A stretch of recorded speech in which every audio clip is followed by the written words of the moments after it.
Welcome to Brave. Be inspired by the best leaders of Southeast Asia tech. Build the future, learn from our past, and stay human in between. I'm Jeremy Au, a VC, founder, and father. Join us for transcripts, analysis, and community at www.jeremyau.com. Hi, Anan. Pleasure to have you on the show. Really great to have another entrepreneur from KL, Malaysia.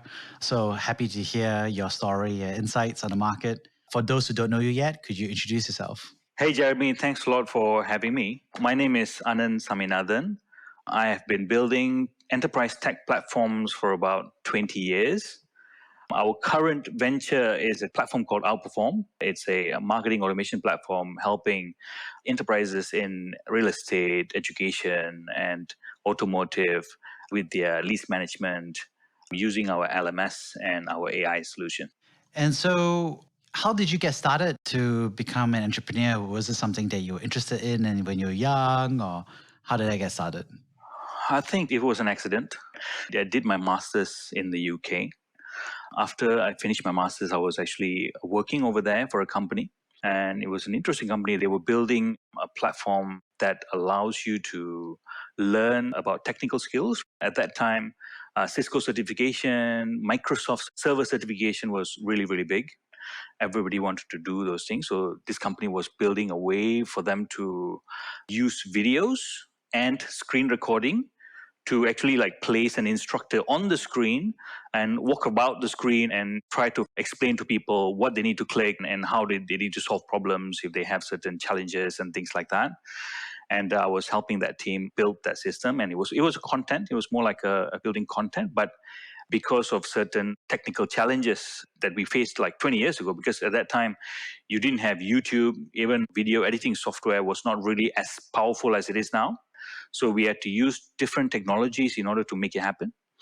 Circumstances were such that I had to leave. So I came back to Malaysia, but at the same time, the company, they sort of contracted me to continue that work.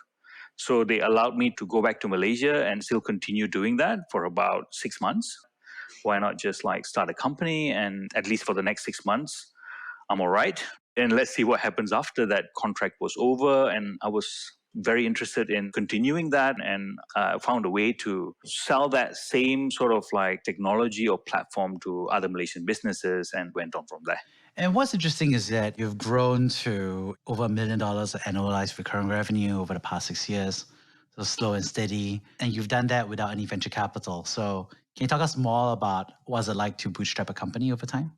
Prior to our current platform, which is sort of like a lease management for enterprise B2C clients, we was running a very successful sort of enterprise online video platform. And we had a lot of really, really big companies, from very large sporting organizations to telcos and government. And that business it grew over the space of about 10 to 15 years. And at the end of that business, we have already gained revenue of well over about 8 figures. So we did have some backing, but it's just that at the end of that period of building that company, we realized that we were completely disrupted by YouTube, by Instagram videos and LinkedIn and all these guys. And it's not necessary for organizations to invest in their own enterprise online video platform anymore when they can just put it out for free. But we still had some funds. We were very successful. So we used our own money to bootstrap, and we kept our team. There were some layoffs and things like that, but over time we hired more, and now we have a good sized team. That's how it went. And when you think about that transition, how was that transition for you across the layoffs and the changes?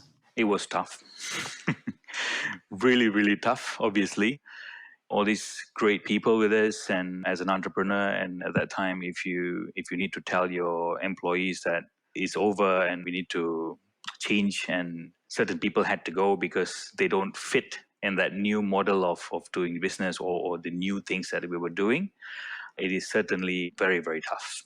But it had to be done. How did you personally feel about that experience? Very, very draining, of course. But At the same time, I know that we need to get going. We need to keep going. So at least like we were still able to retain some people. And I was very passionate in what we were building at that time, even though it was still a gamble. When we started our journey with a SaaS platform, so we started building a CRM. This was back in like about 5 years ago. What we did was we went online, we spoke to a few digital marketers and kind of like tried to analyze what are the different searches that enterprises in Malaysia are doing. And obviously, CRM was the fastest growing keyword. And then we realized that, okay, so this could be the platform that we should actually be building, because I did have a team, a bunch of engineers who were really, really talented. And we wanted to ensure that what we do next is really going to work out. So we built that CRM. It was more of a B2B focused CRM. We had a lot of customers. We did have a lot of interest. But slowly we realized, or quickly we realized, that building a CRM is really, really tough, especially a B2B CRM, because you're competing with people like Zoho, Pipedrive, Salesforce, and all these other companies who are extremely established. Even though it was a very new thing in Malaysia, we could have still gone on and gotten like a few hundred clients or maybe thousands of clients. We could have, but we realized it's not going to take us that far. So we pivoted to become more of a leads management system. In Malaysia, about 5 years ago, that's when people started, or businesses started doing inbound marketing. Okay. So for example, before that, prior to that, let's say if you're a property developer, the way for you to get leads would be to get your sales teams to cold call. Property listing website was there, but they were not really that strong yet. It was really a hit and miss. So billboards, TV, it was all traditional. So you have to hope that people are coming to your showroom. That's when like things change, and we have a bunch of great digital marketers who started up in Malaysia. They introduced these companies to inbound marketing. So instead of like trying to find the leads yourself, let the leads find you instead. So right now, I would say, like, especially in real estate, 90% of the sales out there occurs or is a direct result of a lead that was received from Facebook or Instagram and all these different top of the funnel platforms. Since we know that that was the case and that was happening, and digital inbound marketing is going to become really, really big, we realized that the current crop of CRMs that were available were not really equipped to handle inbound leads. So which is why we pivoted our platform to become more of a leads management that focuses on reducing your response time for inbound leads and also leads that are coming from traditional channels as well. What was it like trying to figure out this product market fit? Because you had already done it once and then now you had to do it all over again. Did it feel tiring or did it feel exhausting to be doing it all over again? No, it was fun. I felt that even though, yes, it's true that we had to start from scratch, but maybe I'm more of an entrepreneur who likes that grinding phase of that entrepreneurship. So maybe I'm not really very suitable. I'm not a very good entrepreneur when it comes to like getting the business from being successful to uber successful. So I love that part of the entrepreneurship where you start something from nothing and slowly grow that to become a big business. I liked it. And what's interesting is that obviously you talk about how you brought the team forward as well. How do you maintain morale for the team that kept going? That is definitely difficult, but I think our people believed in what we were doing. We had to ensure that we inform them over our plans, inform them over what they are working towards and what's the objective. And if they really buy into your objective, then obviously they will be great team players for you. And when you think about that, how were you managing your own personal energy levels? Was it tough for you? How did you deal with the stress, good or bad?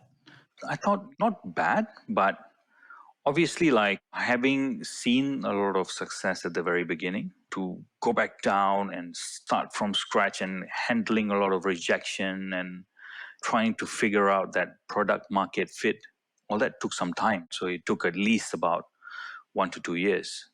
And we had to work with so many different clients and try to understand their problems and how to solve them, work with different partners and figure out what are the different other businesses that we need to integrate with and things like that in order for our platform to be more successful. Those were all really, really, really, really tough. But I did enjoy it, but yeah, it was draining as well at the same time. And since then, you've been able to build the company over time. And this time it's like your second business, even though it's the same company. How did you approach this company build out process differently this time around? So one of the main things is that we try to ensure that, like, one of the biggest mistake that I made the first time around is having a product that could only be sold to very few companies. And when you have a lot of revenue coming from just a few companies, that's a recipe for disaster, because the moment they churn or they go somewhere else or they don't want to use this product anymore, that's it. You don't have a business anymore. From the start, we wanted to ensure that we were building something that can be used by many different businesses. Currently, we already have more than 100 companies, not just, I mean, there are some small companies, but most of them are enterprise companies, because our platform is more suitable for enterprise, which is amazing. We're obviously spurred by COVID as well. The pandemic definitely helped us, like it did many different tech companies. So suddenly everyone realized that they really need to fast track their digital transformation, and they seeked out businesses such as ours. So what's interesting is that there's a lot of concentration risk, right, between large companies versus smaller companies. What would you say is the advice you would give on how to tackle those two very different segments? What would you say are the differences between large companies and small to medium-sized companies? As a client? Okay, so let's say if you're working with a small company, it is actually a lot easier to work with small companies rather than enterprise companies. Maybe like they may not have the kind of knowledge or the kind of funds that the large companies have, but what they do have is the ability to make decisions quick. So for example, if we work with a smaller business, maybe, I don't know, 10 to 50 leads a day or something like that, what happens is we can have a meeting with them, introduce the platform, and our salespeople are able to close it within like a few weeks. So the moment they can give them a trial, everything is connected, then they can see how it works and how it benefits them, then it's very easy to close. With enterprise, it's obviously a lot tougher. There are so many different stakeholders, and you need to have meetings with so many different divisions. And once you get the buy-in from everybody, only then they can actually make that decision. And that process takes about maybe 6 months to a year sometimes. So yeah, so those are the differences. How should people think about it when they're starting out? Should they go for a larger one? Should they go for a smaller one? What advice do you give to founders nowadays? You have to go for the smaller ones, because the large ones are not going to give you the time of day, because they don't know you yet. They don't really trust you. Trust is a very big factor for large companies. Large companies work with businesses that have worked with other large companies. So it's like a chicken and egg kind of situation. Obviously, you need to go through a lot of smaller businesses, and then hopefully one of the large enterprise will take a chance on you. Then the others will take notice. So yeah, certainly you have to go with the smaller companies it's much easier to get them to get the buy-in rather than the large enterprise at the very beginning, at least. Yeah. And what's interesting, of course, is that you're building this within Malaysia, and especially with a lot of Malaysia clients. So what have you felt like the differences or similarities that Malaysia has as an ecosystem for you?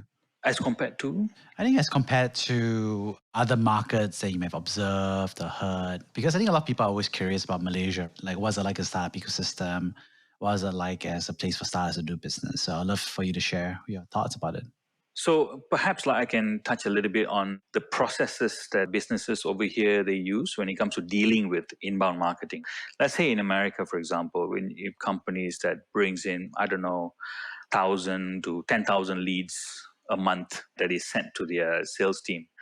Before sending those leads to their sales team, there will always be a BDM to filter all these different leads and only send the qualified ones to the sales team, because the sales team, they hate doing qualification work. They want to work with clients or prospects that are ready to buy or at least have the interest. Whereas in Malaysia, we haven't really learned that yet. I think most businesses over here, so you will have one sales team, 20, 30 people or whatever. They will have so much work to do every day that they just can't focus anymore, and they will start ignoring these leads. And that's when the entire thing breaks, and all these leads cost a lot of money. And this is where it's different. So I think given a few years, obviously they're already figuring that out now, and they're kind of trying to see what they can do to solve this problem. And that's where there is a huge disconnect between the marketing department and the sales department. So the sales department will always blame the marketing department to say, like, your leads are not good. They don't have any quality and they shouldn't even be sent to us. But the marketing department will say, like, you know what? No, the leads are good. It's just that you didn't contact them fast enough or close them fast enough or give them the right answers. So that's where we come in with our platform to bridge that gap. Given time, I think Malaysia would have also caught on as well with the BDM sort of process. But at the same time, I think even in America, they're moving on from that BDM process because the job that the BDM does can easily be taken over by an AI.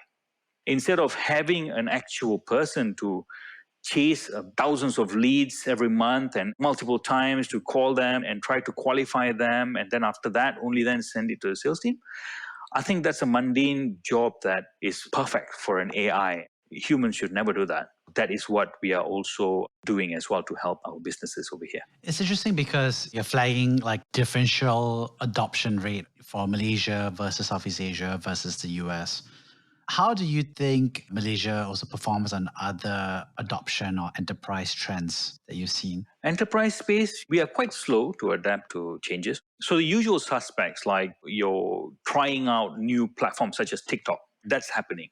Even Malaysian businesses are already trying to advertise or try to generate leads on TikTok and all these different channels, reels and stuff like that.